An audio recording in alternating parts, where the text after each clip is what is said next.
Alright, so tonight we're going to have equivalent rational expressions. Now that sounds pretty scary, but a rational expression is what we're going to look at first. So what does a rational number look like? Second, we're going to talk about how can we write equivalent forms of a rational number. And third, how does this relate to polynomials? As you guys know, Module 1 or Unit 1 is all about polynomials and their uses. How do we graph them? What are they useful for? And other information such as this. And so tonight what we're going to do is we're going to take a look at the next stage of polynomials. So we're going to start off with, what does a rational number look like? Well, rational numbers are actually pretty easy. It's anything that can be described as A over B. So rational, if we look at the word rational, we see the word ratio. And ratio is really just a fraction or a relationship of one number to another. And so, when we talk about rational expressions, we really just have something that looks like this. A rational number or a rational expression is one that can be written as a fraction. Number like 1/3. This can be written as 0.33333 forever, right? Repeating. And really, so a rational number isn't necessarily a terminating number, although most times it is. Sometimes we can have a number that repeats. But when we're talking about a rational number, we want to make sure that we can write it as a fraction. So if we take a look at a number like 1 over x, we want to think to ourselves, is there any number that x cannot be?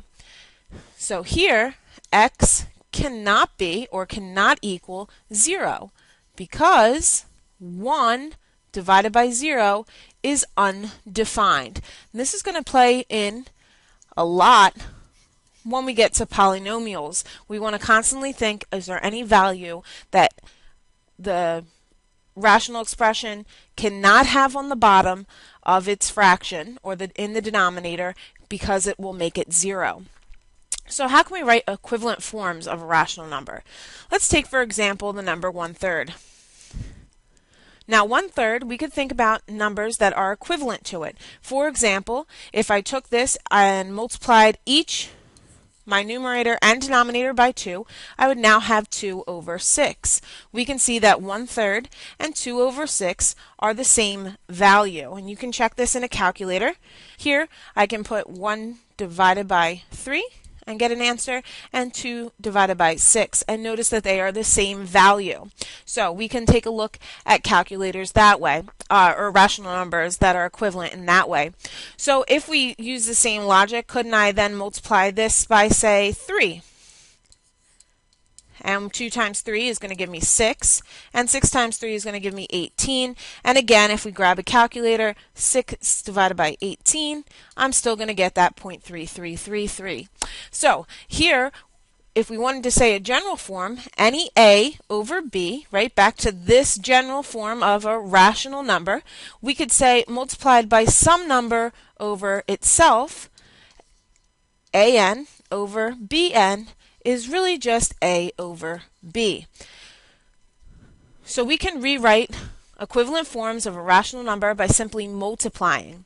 Now here, of course, if we take a look here, n, we would not want it to be 0, and we would also want b not to equal 0, because if n or b were 0, then our fraction would be undefined, or our rational number would be undefined.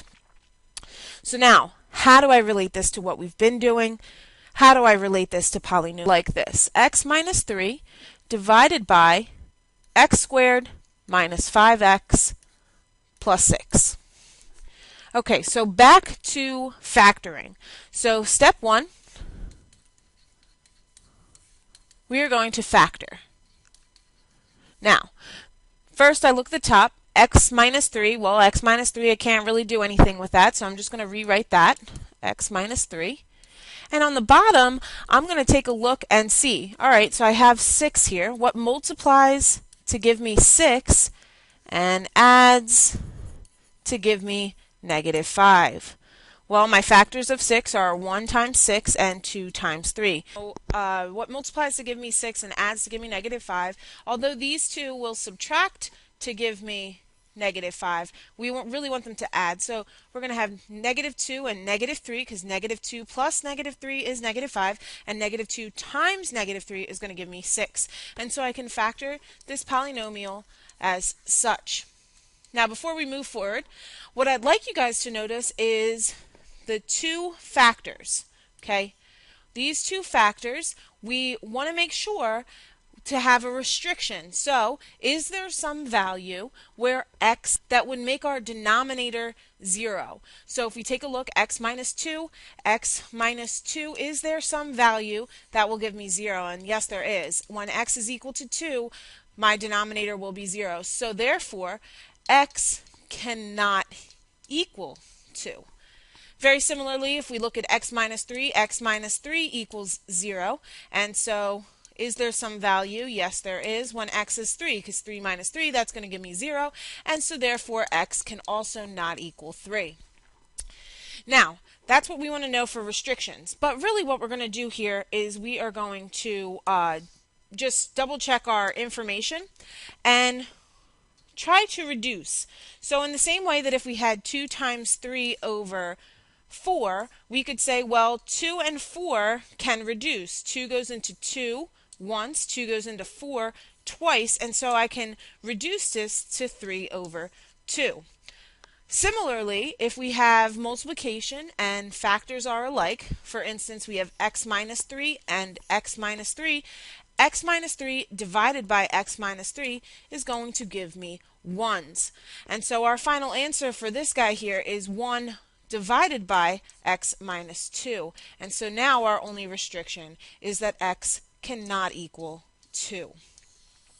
And this would be the final answer. So to go from x minus 3 divided by x squared minus 5x plus 6, the first thing we want to do is factor. The second thing we want to do, step 2, identify restrictions.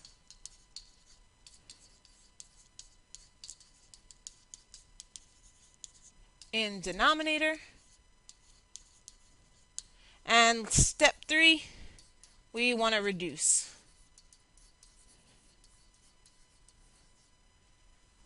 Like factors.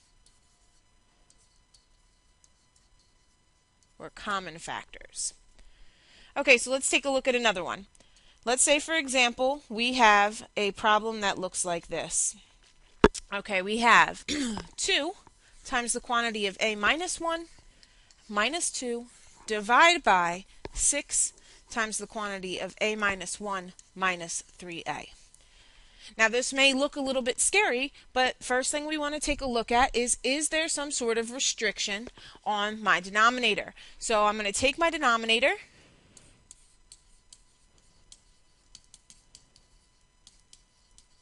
and set it equal to 0. So I have 6 times the quantity of a minus 1 minus 3a equals 0. Now first thing I'm going to do is I'm going to go ahead and distribute my 6 to both of these terms. So I get 6a minus 6 minus 3a is set equal to 0. Now I'm going to combine like terms. We can see here that 6a and negative 3a, they are like terms. So if we have 6a minus 3a, I am then going to have 3a minus 6 equals 0. Now all I want to do is just go ahead and solve for a. So 3a minus 6 equals 0. Add 6 to both sides. 3a equals 6. Divide by 3.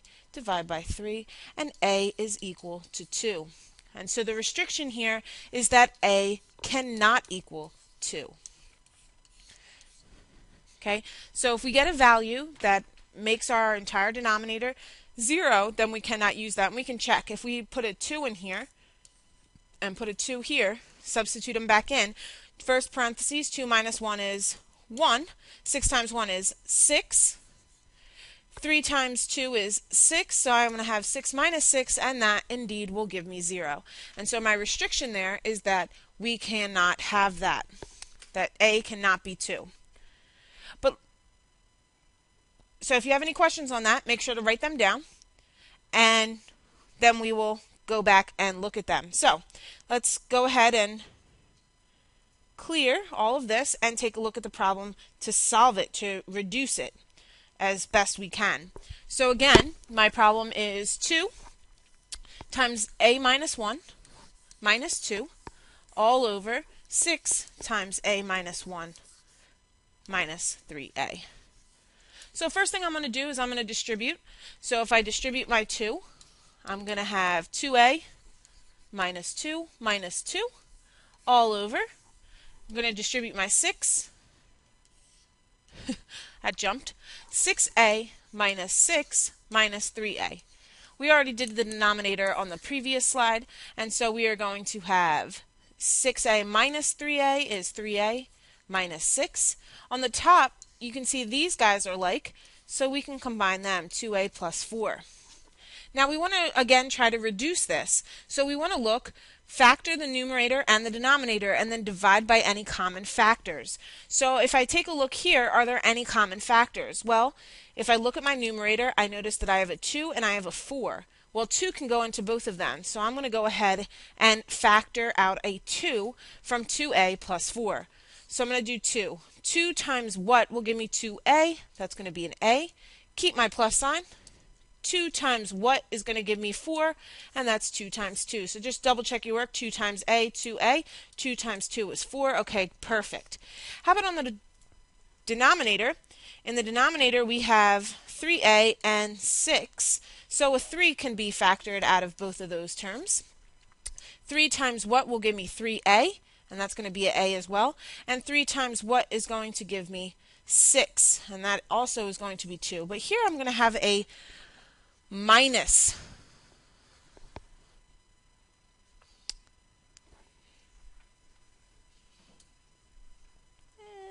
And delete all of this.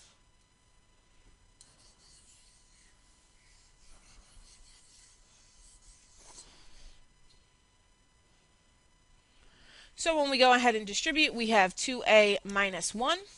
I lied. And when we go ahead and distribute these, we have 2a minus 2 minus 2.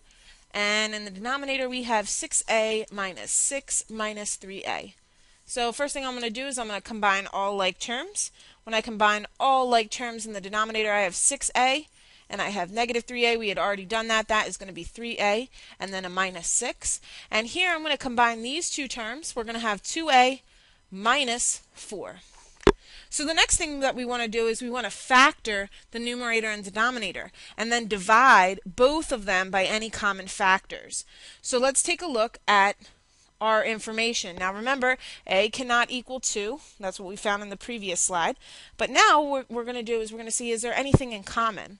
So I look at my coefficients and I see that we have 2 and 4 in the numerator. Well, 2 is divisible by both 2 and 4, so I can factor a 2 out of 2a and that minus 4. So 2 times what is going to give me 2a? Well, that's a. 2 times what is going to give me negative 4? That's going to be a 2. So I'm just going to double check. 2 times a, 2a. 2 times 2, 4, and I have that minus. Okay, good. Now the denominator, 3 and 6. Well, 3 is a common factor to both 3 and 6. So I do the same thing. 3 times what can give me 3a, and that's going to be a. 3 times what is going to give me a 6, and that is also a 2, and I'm going to keep that minus. Now take a look here, folks. We have a minus 2 divided by a minus 2. And so it doesn't matter what those are. We are always going to reduce these to 1. And so our final answer for this entire problem is 2/3. So if you missed that, make sure to star this. Make yourself a little note that you want to see this again in class, or if you have a question, maybe rewatch the video and see if your question still applies.